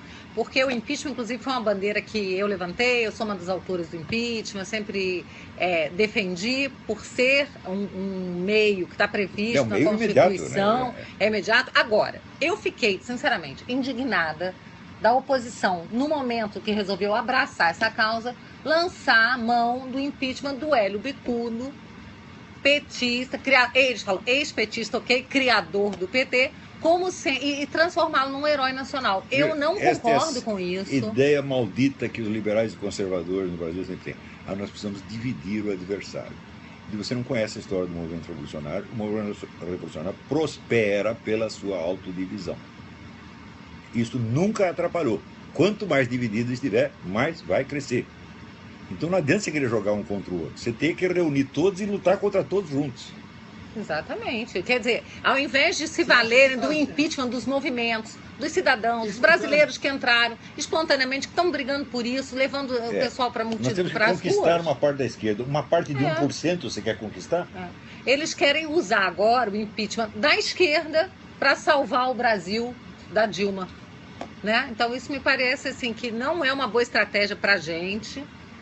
Mas tudo bem, o impeachment já está aí, eu acho que já está colocado, já está na rua e vai sair a qualquer momento, a Dilma vai sair. É só um primeiro passo, né? Claro. A gente não pode depois, puxa, a Dilma caiu e ficar em casa, não, gente. A gente vai precisar brigar muito ainda. Enquanto não fechar o PT, não caçar o mandato de todos os petistas em caráter vitalício, não tem solução. Agora, E fechar o Foro de São Paulo. Tem que criminalizar o Foro de São Paulo. digamos que... E o Foro de São Paulo é narcotráfico, é sequestro, é contrabando, é tudo que é ilegal. Digamos que se viabilize, aconteça de fato a queda da Dilma, o impeachment. Que alguns já dizem que até o próprio Lula está defendendo essa tese já. Não sei se é verdade ou não. Qual seria o próximo passo? Eu disse que o Brasil tem o mesmo problema da Venezuela, que é a escassez de papel higiênico. Só sobrou um rolo. Esse rolo é a Dilma Rousseff. E todo mundo vai querer se limpar nela. Mas não adianta, né? Quer dizer que há um excesso de merda e uma escassez de papel higiênico. Então não adianta querer se limpar na Dilma, nem Hélio Bicudo querer se limpar na Dilma, nem Lula querer se limpar na Dilma, porque eles vão sair sujos do mesmo jeito. Isso. O próximo passo, Leandro, acho que vai ter que ser, a gente vai ter que continuar lutando. Né? Eles já se limparam no Zé Dirceu. Adiantou? Ficaram limpos, né? Eles pegaram lá o Zé Dirceu no traseiro até cansar. Não adiantou nada, eles estão sujos do mesmo jeito. Quieto, né? Pois é. Eu acho Ele que a nem mensagem, precisa falar, né? Acho que a mensagem é essa, né, gente? A mensagem é começarmos a falar, a disseminar, propagarmos a desobediência civil, a resistência pacífica. O professor Olavo está aqui nos ajudando, dando essa força, falando isso para que todo mundo escute, porque nós sabemos da confiança que todos depositam no professor, na sua sabedoria, na sua experiência. Quando nós estamos lidando com psicopatas, o único jeito é desmoralizá-los em público. É a única... O psicopata não tem consciência moral. A consciência moral dele é a plateia. Se a plateia toda ficar contra, ele perde a segurança. Pronto, acabou. É isso, gente. Somos a plateia contra, então. E é por isso que a ação do Pichuleto foi uma ação que deixou a Maravilhosa. esquerda em pânico. Eles tentaram de todas as maneiras Gente. furar o pichuleco, tirar da manchete. Professor, fez Você manchete imagina todos os a dias. impotência, a fez manchete miséria dos caras, eles agora estão matando pichulecos. Entregar Ah, que isso no coisa Congresso incrível. foi incrível, gente. O cara tentou O Edu Bolsonaro entrar com um pichuleco no plenário, a Jandira pegar e ficou O desesperada. cara tentando tomar o pichuleco do Bolsonaro, que coisa mais E a patética, doida, meu na Pauli- Deus e a do céu. doida lá esfaqueando o pichuleco. E o delegado dizendo que o pichuleco, lá o boneco, ele não podia liberar, tinha que ficar lá, porque eles queriam fazer o BO, né? O pessoal que tava. Vamos fazer o boneco de Aí delito. ele falou assim: o boneco tinha que ficar pra fazer o corpo de delito do boneco. Aí o pessoal falou assim: como assim? Ele queria reter. Ai, Como ai. assim? Examinar. Corpo de delito de um boneco. Delegado, que Meu isso? Deus De um do boneco. Delegado petista. Queria reter o boneco pra Corpo fazer de corpo de delitos. delito. Tenha santa paciência. É demais, né? É demais. E a hora que a menina foi lá esfaquear o pichuleco, eu falei, bom, eles estão liquidados mesmo. A hora que você começa a esfaquear Não, boneco golpe, né? inflável, né? Mas, professor, se eles estão liquidados, por que a Dilma ainda está lá? Por que É simples, ela tem a caneta, ela está no cargo. Como E é que você ainda tem, não caiu? vamos dizer, é o Porque que ela não é disse, só você vencer, tem a é oligarquia, É a ocupar. oligarquia os mantém no cargo. Então tem que derrubar a oligarquia também. Não tem jeito, e não é difícil fazer isso, é? Também. Entre outros, dentre Professor, outros. em Mas- relação à oligarquia, quais são as campanhas que a gente pode sugerir, né, nessa ideia de espalhar? Não, pensamentos? isso aí já é outra As coisa. ações, né? Isso aí são ações concretas que têm que ser estudadas uma por uma. Não, gente, não, Não vai adianta eu ter dizer, resposta tem que fazer isso, tem que fazer pronta. aquilo. Não vai ter resposta pronta. Agora a gente vai ter que Não dá, a trabalhar. gente não vai planejar tudo. A gente vai ter Essa que trabalhar. oligarquia que nós estamos identificando, não seria mais inteligente trabalhar pela derrubada da Dilma e fechar um acordo que sempre teve no Brasil com um outro governo, com um novo governo? Eu acho que deve se fazer as duas coisas ao mesmo tempo. Quer dizer, todo mundo está lutando pelo impeachment da Dilma. Muito bem, essa é uma linha de ação que já está em curso e que tem que prosseguir. Mas, ao mesmo tempo, você tem que combater aqueles que estão dando suporte para esse governo. Como vamos fazer? Mas por que Por eles exemplo, ainda estão dando esse suporte? você veja, 20 anos atrás, Eles 20 ainda- anos atrás, Eles ainda estão se beneficiando, de alguma Eles não forma. continuariam se alimentando no novo 20 governo? anos atrás, eu sugeria o seguinte: 20 anos atrás, você tem que pegar órgãos como o Globo, Folha de São Paulo e começar a dar queixas contra eles na delegacia do consumidor. Vocês prometem um produto e não entregam. Vocês me prometem as notícias e não me entregam. Agora a gente tem uma prova disso, né, professora? Assim, na cara. Claro. Que foi aquela persiana baixando na cara do pichuleco. Claro, não, você tem o caso do Foro de São Paulo, Esse aí é o pior crime. Aquilo que é o pior crime que já cometido na mídia, a pior fraude jornalística da história do mundo. Né? Mas ali eles podiam até Então- dizer, não, mas eu não sabia. Eles Mas o podem vir com professor essa mostrava as desculpa. provas para os Como não sabia se eu estou te mostrando aqui? Não, é O verdade. que custa você ler? É? Quer dizer, você nega antes de saber. Então, veja, queixas na delegacia do consumidor. Se tivesse feito isso 20 anos atrás, nunca teríamos chegado ao ponto que chegamos. Do mesmo modo que eu chegava para o pessoal das Forças Armadas, falava, quando esse pessoal inventa historinhas contra as Forças Armadas, não adianta você fazer uma notinha oficial que nem sua mãe vai ler. Você tem que mover um processo contra o desgraçado. Eu até citei o caso do Caco Barcelos. O Caco Barcelos fez uma reportagem dizendo que 2 terroristas que oficialmente tinham morrido num desastre foram de fato assassinados num quartel e depois postos dentro de um veículo para simular um desastre. Ele escreveu isso. Foi uma semana de reportagem na Globo, na TV Globo. Sucesso desgraçado. Eu fui investigar o negócio e descobri que a tese do Caco Barcelos não apenas era falsa, mas era fisicamente impossível. Por quê? Porque vários dias depois da data que ele dava, da morte dos caras, os 2 tinham participado de um assalto. Estavam vivos. Segundo, no chão da estrada tinha as marcas de frenagem do pneu do Volkswagen onde eles estavam. Quer dizer, os mortos pisaram no freio. E assim por diante. Terceiro, a testemunha deles, o soldado que eles aprenderam como testemunha, tinha desertado do exército 6 meses antes. Ou seja, ele não estava lá e não viu coisa nenhuma. Era tudo furado. Levei isso, falei disso do clube militar, tudo quanto é lugar. Processem esse cara, metam os desgraçados na cadeia. Não fizeram nada. Então, não adianta você ter a visão correta da ação se as pessoas não estão dispostas. Elas não estão dispostas porque aí entra o fator cultural, que as desarma intelectualmente, tá certo? E você tem a dispersão da sociedade brasileira, que a sociedade está espalhada num território imenso, contra um governo que está lá escondido em Brasília que você nem consegue chegar lá. Então, essas são as dificuldades que nós temos que vencer. Então, resultado, nós temos que primeiro espalhar essa coisa, essas ideias da desobediência civil na sociedade como se fosse um gás, um spray. Entendeu? E pensar as ações concretas depois. Não existe ação sem um vão agente. aparecer por conta só de espalhar a ideia. Claro, aparecer sozinha. Não existe ação sem um agente. Então, primeiro, preparar a mente do agente, para que ele esteja disposto a fazer o que tem de fazer. Então, essa retaguarda cultural e psicológica é coisa básica. Isso tem sido desprezado no Brasil. O Brasil é muito praticista. Já, o que nós vamos fazer? Falo, calma aí, não é assim. Você primeiro precisa, quem vai fazer? Esse é o... Se não tem o quem. Vamos traduzir e resumir o ensaio do Henry David Thoreau sobre desobediência civil, que o cara escreveu sobre isso pela primeira vez. Vamos nos preparar para isso e vamos espalhar a ideia. Espalhar a Claro. ideia e nos preparar. Claro. É isso que nós temos que fazer. Claro. Para ensinar que isso não é crime, na verdade. Isso aí é Exato. uma forma de você protestar. Não, a desobediência civil é um direito fundamental. Ok? Se os caras não nos prenderem, nós aceitamos ir para cadeia, tudo bem, isso não é problema nenhum. Né? Maravilha, gente. Olha, eu acho que é isso. Nós estamos com uma missão bastante grandiosa aqui. Espalhar tudo isso, nos prepararmos, estudarmos, Ora, realmente. depois que o pessoal começou a gritar nos estádios, Dilma vai tomar no cu, Acabou, né? falaram, o ambiente está pronto para a desobediência civil. Tá pronto. Eles só não fazem porque Tá eles não sabem bonito. como. É. Então, vocês vão saber como no devido tempo, não sou eu quem vai dizer. Nós vamos espalhar essa mentalidade, o pessoal vai se persuadir disso e daí eles vão ter as ideias. Nós não precisamos ter todas as ideias. Né? E elas vão surgir. Eu vejo isso o seguinte, você já viu pintar a aquarela? Como é que você desenha um céu na aquarela? Você desenha as nuvens, etc, etc. Não. Você passa água no papel e daí você joga 2 gotas de tinta azul e daí você fica assim com o papel. Você não controla o processo. Exatamente.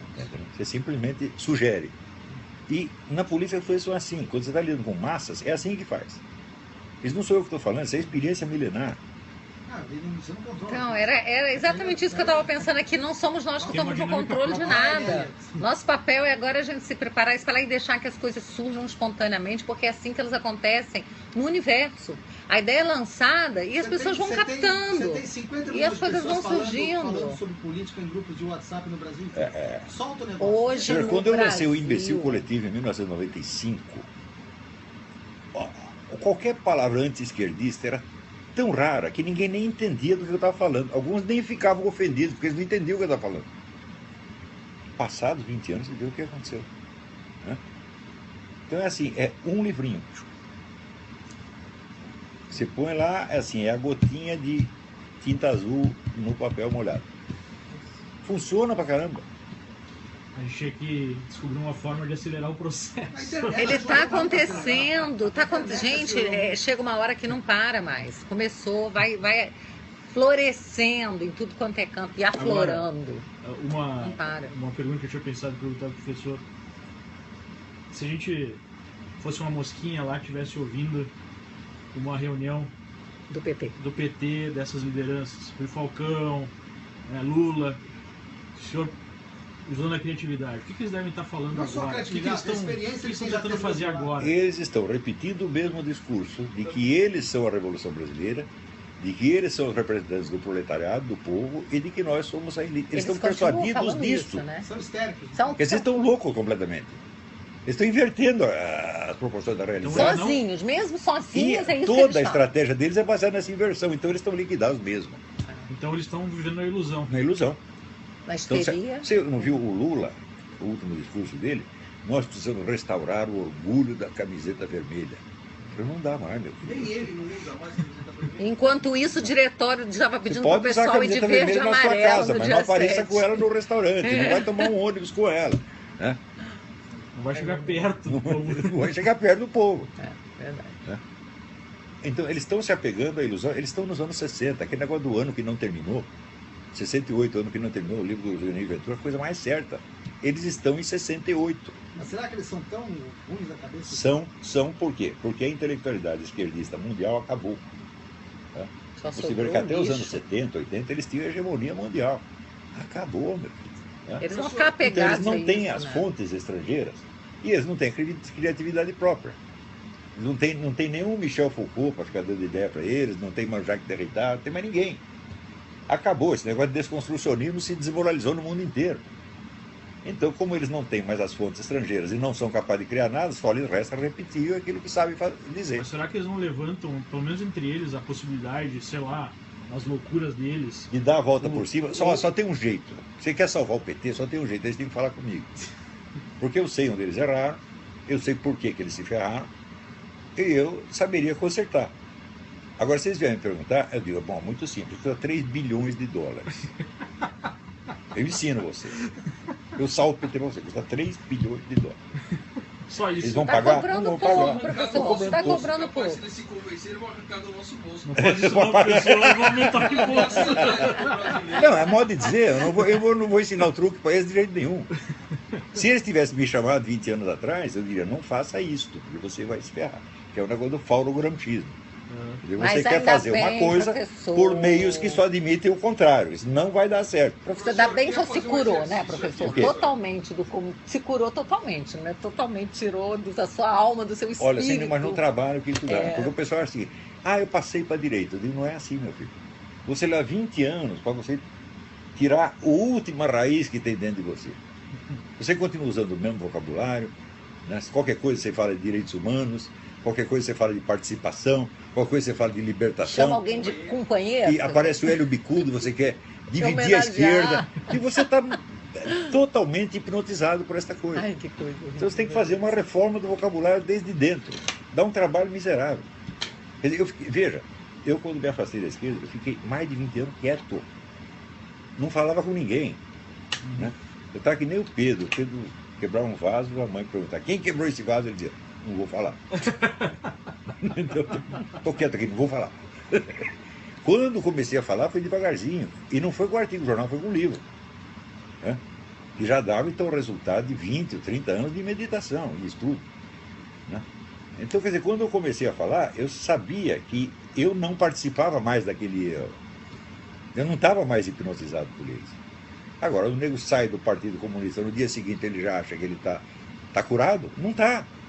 O pior é aquela massa que é comunista ou que é simpatizante e nem percebe. Não existe ex-comunista. Ou você vira anticomunista, ou você ainda é um comunista sem saber. Né? Porque é o tal negócio... Não dá para aceitar. O comunismo sempre foi... Tem uma série de artigos que mostram o marxismo como cultura. O marxismo não é uma ideologia, não é um programa político, ele é uma cultura. Portanto, ele tem uma abrangência enorme. Você se impregna do marxismo... Debate com a Laura Café, você começou falando isso. Você se impregna no marxismo por cacuetes verbais, por olhares, por gestos, por modo de vestir. É como você participa de uma cultura. Não é uma ideologia que você tem clara na sua cabeça. Praticamente uma religião. É uma cultura. Não, não é uma religião. Uma religião existe, uma religião tem um dogma, tem uma fórmula. Né? Uma cultura não tem. Para você aderir a uma religião, você precisa conhecer a doutrina dela. Para você participar de uma cultura, você não precisa. Não seria a religião do dogma do poder pelo poder? Não. Tem 500 dogmas diferentes. Não tem unidade ideológica há muito tempo. Nunca teve. Aquele que vale para Nunca teve. O comunismo começou já sem unidade ideológica. O que ele tem é unidade, vamos dizer, estratégica e a unidade funcional de uma cultura. Então as pessoas se impregnam disso sem nem saber. Então, na verdade, seria uma anti-religião. Não, também não tem nada a ver com religião. Eu acho que essa figura de linguagem, o comunismo é uma religião, eu acho que isso prejudicou muito a compreensão da coisa. O comunismo não é uma religião. Né? Uma religião subentende um dogma que todo mundo tem que subscrever igualzinho. Isso quer dizer que todo mundo teria que ler Marx e Lenin. O pessoal não leu nem o Manifesto Comunista. O Rui Falcão, para ele ler um livro, a gente tinha que implorar para ele, tá entendendo? Eu conheci o Rui Falcão. O Rui Falcão e Zé Dirceu moraram comigo, meu Deus do céu. A gente era jovem. Eles não liam nada. Tá? E, no entanto, estavam totalmente impregnados daquilo. Você se impregna pelo meio que você frequenta, pelos amigos que você tem, pelos olhares de aprovação ou desaprovação dos seus amigos. Você está entendendo? Por exemplo, você acha que o membro de uma tribo indígena, ele conhece a história da tribo indígena? Não conhece nada. Ele simplesmente está ali no meio e ele participa. E o marxismo, todo esse esquerdismo, ele é uma cultura. Ele não é uma religião, ele não é uma ideologia, ele não é um programa político, não é nada, é uma cultura. E é por isso que as pessoas podem participar disso sem saber nada. E é difícil tirar porque entranha, né? Aí que se for uma ideologia, você né? pode discutir racionalmente e tirar. Só e tirar, né? Claro, se mas for a cultura fica entranhada na entranhada. pessoa. Né? Usar criolina para tirar. São hábitos até corporais. Modos de falar. Por exemplo, você pega o corpo docente da USP. Todos eles têm que falar fazendo biquinho, de um jeito meio afrescalhado e com uns falsetes de vez em quando. Todos. Não falha um. O que é isso? Uma cultura. Que gera um auto-reconhecimento, claro. A defesa do grupo, claro. Não importa o que tenha acontecido. Pelo PT no começo, o PT progredia muito na parte da festa. Dava muita festa. E o pessoal participava. Agora você acha que na festa eles vão ficar lendo o manifesto comunista? Da festa, da maconha, maconha. Da bebedeira, aquela coisa assim, claro. De sexo, companheirada. Sexo, vamos fazer uma suruba. Pronto, você está ligado àquelas pessoas pro resto da sua vida. Foi assim, eu vi isto, meu Deus do céu. E eu comecei a pensar, e daí fui vendo os estudiosos do comunismo, todos eles eram pessoas acadêmicas e viam uma coisa de uma maneira muito abstrata. Por exemplo, o número de autores católicos, vamos fazer a refutação do marxismo. Eu digo, uma cultura não se refuta, meu filho. Uma cultura, ou você destrói, ou você não faz nada. Refutar, você imagina, por exemplo, se Hernán Cortés chega lá no México e diz, eu vou refutar a religião dos astecas. Estaria falando até hoje. Ele chegou lá, matou todo mundo, acabou aquela porcaria. Olha, não foi nem ele. Você sabe como é que acabou os astecas, né? Não. O Cortés chegou lá, ele tinha o quê? Tinha 500 soldados. Ele se aliou com as tribos vizinhas, onde os astecas pegavam as vítimas sacrificiais. Eles matavam 20 mil pessoas por ano. Inimigos mortais deles. Né? Eles matavam num ano mais gente do que morreu na guerra. Tanto e daí o Hernán Cortés reuniu as tribos e avançou contra eles. Quando os astecas se renderam, o Hernán Cortés falou, então acabou a guerra. Os índios falaram, acabou a pinóia, nós temos que matar até o último, senão os filhos deles vão fazer tudo de novo. Foi assim que fizeram. Né? Então, matou a cultura. Pode ser claro. Os caras matavam tanta gente em rituais de sacrifício que até várias fontes de água eles destruíram. E, olha, eu estive lá, eu vi os altares, eles ainda tem mancha de sangue até hoje. É um negócio horroroso. Nossa, quer dizer, aquela cultura tinha que ser extinta mesmo, não tem jeito. Isso é que nem cultura nazista. Vamos preservar a cultura. Acabou o nazismo, nós vamos preservar a cultura nazista. Fala, não, cultura comunista também. Vamos defendê-los pela diversidade. Pela diversidade, claro. De opiniões. E é por isso que nós queremos, estamos com um projeto de lei que o Foro de Brasília apresentou lá para o Congresso, para que a foice e o martelo sejam também proibidos, da mesma forma que os símbolos nazistas são proibidos para fim de qualquer divulgação, disseminação. Nós estamos lá com esse projeto. Tem que acabar com Tem que acabar com os símbolos. Tem que acabar com esses símbolos, porque eles são perniciosos e se eles ficarem ali, eles ressurgem, né? Bom, pessoal... Agora daí acaba o comunismo e veio o gaysismo. Mas não tem importância, porque você sabe o que liquidou a Revolução de Maio de 68 na França? Gaysismo e feminismo. Eles conseguiram desmoralizar o negócio.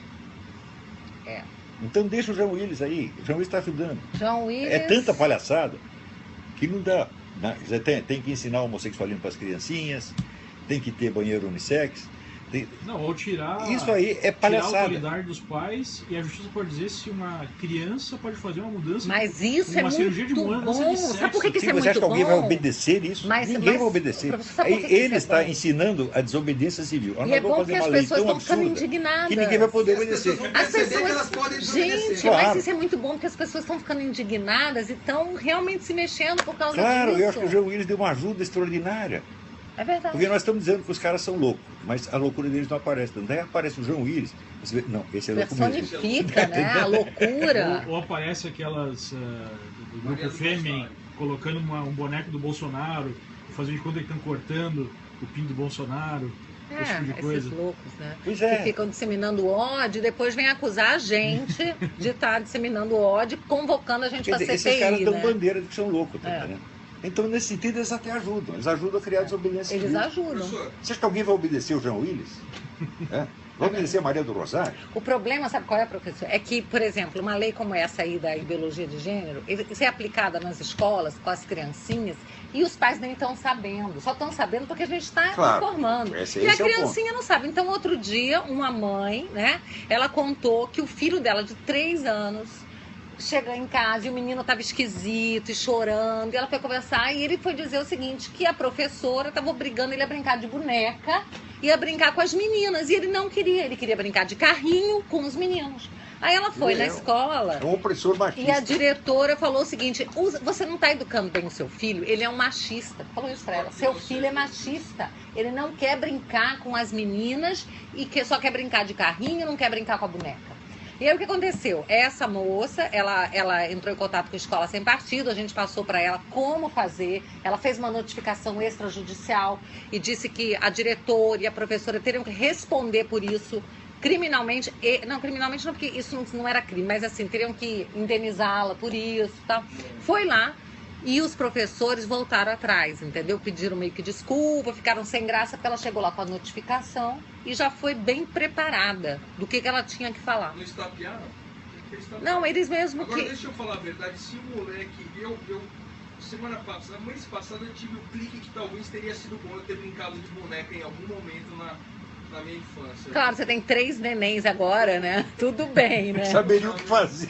Puta merda, eu fez Olha, o mínimo do Não, básico. não precisa. Eu tenho 8 filhos. Eu Nunca sou o brincou de maior, boneca? maior trocador de fralda da Nunca América brincou de Latina. boneca, Eu Eu professor? nunca brinquei de boneca, mas eu aprendi na prática. Ao mesmo tempo? É? Ao mesmo tempo? Ele tem Não, também não trigêmeos, tive 8 filhos ao mesmo tempo. Você teve 3 ao mesmo tempo? trigêmeos, com 2 meses de idade Não dá pra agora. falar, mãe, me ensina. Ela tá com um, eu tô com outro. Olha, eu com o chorando nenê aqui. não tenho problema. Você pode soltar o nenê na minha mão 1 mês. E eu cuido dele com uma maravilha. Sou a maior mãe da América Olha, Latina. posso falar? É. A Dilma que finge que sabe cuidar, que não cuida nada. Pois é, mas enfim, é isso. Então, o problema, eu acho que é quando eles atacam pessoas que não podem se defender. Claro. Igual o Cristóvão, uma vez o senador Cristóvão foi dizer que negócio de ideologia de gênero, doutrinação, que isso tudo é bobagem, porque a criança, ela tem que chegar pro professor e dizer, professor, eu não aceito que você faça isso. A criança de 5 anos vai dizer isso pro professor? Professor, eu não aceito que você me ensine dessa forma. A criança não Quer dizer, eles sabe. estão abusando. São É um abuso da parte fraca. molestadores intelectuais de menores. Molestadores de menores. E aí a gente tem que entrar defendendo, sim. Agora, você veja, aqui numa escola dos Estados Unidos, eles esta semana deram um exercício. Nós vamos fingir que nós somos muçulmanos. Então nós vamos fazer a prece islâmica, vamos dizer Allahu Akbar, etc, etc. Ora, isso é baseado num experimento feito já na década de 40 pelo Kurt Lewin, que é o grande inventor dessas técnicas de manipulação, onde ele provou que, assim, em 82% dos casos, se você faz o sujeito representar, assim, de brincadeira, que ele é o contrário do que ele pensa, em 82% dos casos ele vai mudar de convicção. Nossa. Então isso é apenas uma brincadeira, Começa assim, né? mas é assim que faz. Então, dessas crianças, 82% vão começar a achar, esse negócio de islã não é tão ruim assim, é bom. Na Universidade da Suécia, o sujeito fez o experimento de sexo oral. Nós vamos fingir que nós somos homossexuais e fazer aqui um sexo oral e engolir. E depois vamos fazer um relatório. Aula. 82% saíram dali pensando, não é tão mal assim, acho que eu vou experimentar de novo. Vai E daí fingir continuou. bem assim lá longe, hein? Por quê? Porque é uma questão, vamos dizer, do que chama estimulação contraditória. Você coloca o sujeito contra ele mesmo, ele vai ter que se reharmonizar depois. E a maneira mais fácil de reharmonizar é mudar de ideia, simplesmente. É. Então, isso é uma coisa de um cálculo Quando maquiavélico. começar- Está no livro do começar a fazer Pascal isso com Bernardin. droga, aí que Isso aí é engenharia social. Com droga também é a mesma coisa. Nossa, que absurdo. Experimenta. Né? É engenharia social. Então, está no livro do Pascal Bernardin, Maquiavel Pedagogo. Todo mundo tem que ler esse livro. As suas crianças estão sendo submetidas a isto. Quando o pessoal fala, eu odeio a palavra doutrinação, porque nada disso é doutrinação. Doutrinação é ensinar uma doutrina. Os caras têm meios de mudar a conduta da pessoa sem passar pela discussão ideológica, sem passar pelo raciocínio crítico. Vai direto para a conduta. É manipulação de conduta, não é doutrinação. Doutrinação era nos anos 50. Alguém decidiu que você tem que se portar assim. Claro, claro. Então é uma coisa perversa, cruel, maquiavélica. E isso está sendo adotado nas nossas escolas por criminosos. Agora, São criminosos. A gente tem que entrando- tratar como criminosos Claro, mesmo. entrando criminoso. nessa questão do islamismo com a questão da Europa, eu recebi várias perguntas do pessoal do Facebook. Eu disse, vou lá conversar com o professor. E muitas iam mais ou menos na direção. a Europa tem salvação? O que vai acontecer com essa onda de imigração? E até mesmo no Brasil, né, isso tá Ela acontecendo. tem, mas é uma situação similar à do Brasil. A elite mandante está toda comprada por essa coisa. É só o povo que pode reagir. Não espere que os seus deputados vão agir, que o seu primeiro-ministro vai agir. Eles não vão. Eles todos fazem parte da elite globalista, estão trabalhados para isso e ganham dinheiro para isso. Então não conta. O sistema representativo já afundou. Agora tem que ter o sistema apresentativo. Eu não quero representante, eu vou lá e eu me apresento. Apresentativo. Apresentativo. Né? Estou presente, então eu me... Mas o senhor então concorda com a tese de que esse movimento de imigração e tudo mais é algo planejado? Mas escuta, mas isso está dito. 60 anos atrás eles diziam, nós vamos tomar a Europa por imigração, como diziam que iam tomar Israel a pé. Eles estão fazendo isso, meu Deus do céu. E aí daqui a 1000 anos vai ter as cruzadas de novo. Para retomar, né? Daí vai ter que fazer as cruzadas para retomar. Expulsar lá do... Mas para quê, se você pode tirar os caras já? Né? É. E o Brasil está sofrendo influências fortes também. E, gente, isso é que nem as nossas Forças Armadas, elas tinham que ter agido em 2005, No mensalão. mais tardar. No mensalão. Quando se revelou o Foro de São Paulo, elas tinham que imediatamente agir. Alguns dias atrás eu li, que o senhor escreveu, que um dos paradoxos modernos é que acho que todas as pessoas do bem perceberam que elas têm que lutar contra o protagonismo do Estado, né? O Estado ficando cada vez mais forte. Isso não é no Brasil, é em todo mundo, é um fenômeno global. Só que o senhor colocava que o problema é que para conseguir frear esse movimento, precisaria ter um movimento mais forte ainda. E um movimento mais forte automaticamente seria também, né, poderia ser totalitário. Ver, quando você fala, por exemplo, a expressão enxugar o Estado, não é bonito, só que é o seguinte, quem vai enxugar o Estado? O próprio Estado. Então o Estado, para se enxugar, ele privatiza um monte de coisa, faz um monte de acordo com um monte de firma e ele fica mais poderoso ainda. E aí, como é que... Então não pode ser assim, não pode ser através do Estado. É através da descentralização. Tem que ser Mas da como? ação popular. O povo tem que impor a sua descentralização. Tá?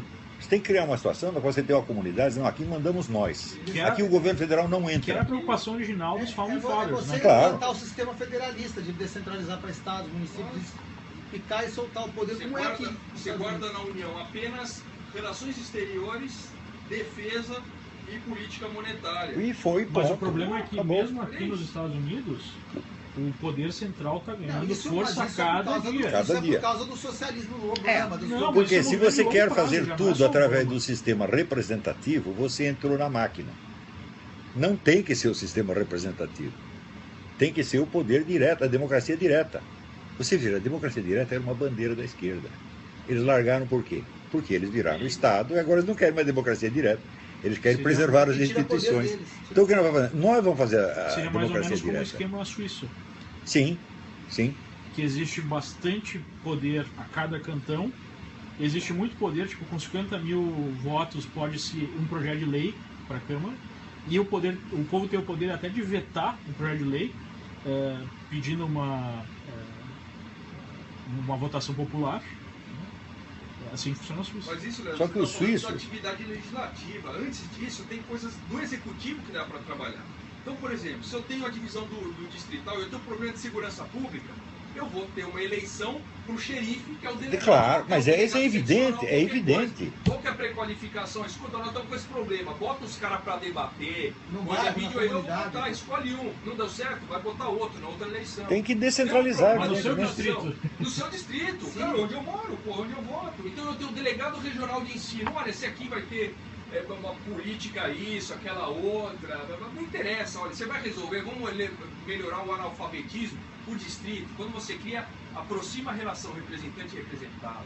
Claro, você Isso dá é muito básico, mais isso é poder pro básico. povo, Por tabela, lógico. vem todos os outros indexadores, você coloca ali qual que é a capacidade tributária ali. A qual questão são os- fiscal é importante também, né? Porque não adianta mandar o Tudo. dinheiro para Brasília e É. depois voltar um pouquinho de volta. Claro. Eu falo, pô, peraí. Aí fica claro, botamos as claras. Olha, nós aqui, nós 6 aqui arrecadamos tanto. O que nós vamos fazer com esse Fica dinheiro? claro quem é que É. manda, Nós né? vamos gastar do nosso jeito. Fica claro quem Nós manda. damos aí 1% do governo federal, tá bom? E olha lá, hein? É lógico, Mas isso tá aí, aqui. essa é uma Aqui. bandeira nossa também, que é da Essa é a questão da bandeira do federação. federalismo. Mas É a a bandeira do questão é como lutar federalismo. contra isso hoje, porque os governos, seja no Brasil, Não, mesmo eles nos Estados querem, Unidos, por já estão muito fortes E é difícil Isso que tem que ser uma coisa do reverter poder esse instituinte. quadro. Mas, veja, É a do professor desobediência Cristiano. civil é irresistível. Se ninguém obedece você, o seu poder acabou. Então, Então, só a massa que pode fazer e as isso. pessoas têm que estar conscientes dessa ameaça. Veja, senão- nos anos 30, teve um sujeito, Hermann Rauschning, ele era um alto mandatário nazista. E ele foi subindo na hierarquia nazista, ficou entendendo como aquela coisa funcionava, ficou horrorizado, fugiu para a Inglaterra e escreveu 2 livros fundamentais para entender a política do século XX. Um deles chama A Revolução do Nihilismo. E ele diz o seguinte: as revoluções populares acabaram, porque os estados se tornaram imensamente complexos e agora só é possível a revolução por cima. Decorrido quase um século, hoje a situação inverteu. Mudou tudo, gente. A revolução por cima está falhando uma atrás da outra. E só é possível a rebelião popular maciça. Não é possível mais uma insurreição, como houve na União Soviética. Isso não é possível. Mas uma resistência do povo inteiro é absolutamente irresistível. Como no Egito, por exemplo. Como no Egito, como na Tailândia. Mas como seria uma revolução por cima? Qual exemplo o senhor daria de uma revolução por cima? A revolução através da legislação, do imposto de renda progressivo, por exemplo, que é a ideia de Karl Marx. Karl Marx nunca disse que era para estatizar a economia por decreto. Ele disse: não, nós vamos estatizá-la pelo imposto de renda progressivo e isso pode levar séculos. Isso ele mesmo disse. Então isso quer dizer que um cara como Roosevelt ou Woodrow Wilson está seguindo a fórmula de Karl Marx muito mais acertadamente do que o próprio Lenin. Não, e agora eles querem De uma botar maneira o com imposto um sobre sucesso muito grandes mais alto. Sucesso muito mais fortunas, garantido. né? Agora eles querem instituir no Brasil, estão falando já do imposto sobre grandes fortunas, tudo isso, né? Mas esse é da esquerda. É. No começo do Da esquerda. século Olha, passado, eu não sou contra o imposto sobre as grandes fortunas, porque as grandes fortunas são a base de apoio do PT. Mas agora, não, mas tem um outro detalhe. O PT acha de uma que maneira quem... indireta. É. Só que tem um detalhe, grandes fortunas para ele, quem ganha acima de 8 mil reais já é Não, grande pessoal, fortuna. as grandes Para ele fortunas é desse isso. pessoal Então quem vai pagar já de tem novo? uma A classe estrutura média. de trusts, de fundos, de Eles já não sei estão o quê, já defendidinhos. está tudo defendido. É. A grande fortuna que eles dizem é a classe média. É, a classe É média. isso que eu tô falando, 8 mil reais já vai ser grande fortuna, você já vai ser taxado. Nossa, e acabou. piada pela Marilina Chaves. É, essa mesmo. Gente, Vamos fazer uma pausa? acho que agora a gente pode fazer uma pausa, depois a gente volta nessa conversa, tá sensacional, maravilhosa. Tá? Depois Improvisar, a gente isso é uma volta. técnica. Existe gente que está estudando isso há 50, 60 anos. Né? Eu separei aqui alguns livros para mostrar para vocês. The Politics of Nonviolent Action, o autor Gene Sharp. Waging Nonviolent Struggle, também do mesmo Gene Sharp. On Strategic Nonviolent Conflicts. Está aparecendo um negócio aqui, uma janela na telinha. Eu queria fraca. Ele só aparece para nós? É, só. Ah. Ó, Strategic Nonviolent Conflicts. Então vocês pegam aí na tela o título aí. Comece a estudar esse material, você vê, esse aqui é a continuação do outro. Esse aqui do Gene Sharp são três volumes, né? Ó, The Nonviolence Handbook, Nonviolent Revolutions. E esse aqui, que é uma verdadeira maravilha, A Force More Powerful. Isso aqui, além do livro, tem um site na internet e tem um DVD. Então está tudo mastigadinho. Ele reúne assim, todos os episódios de revoluções pacíficas que houve no mundo e expõe essas técnicas e táticas. Isso aí o brasileiro tem que aprender de ontem. Agora, no Brasil isso é novidade, nunca ninguém se interessou por esse assunto, mas agora é o momento.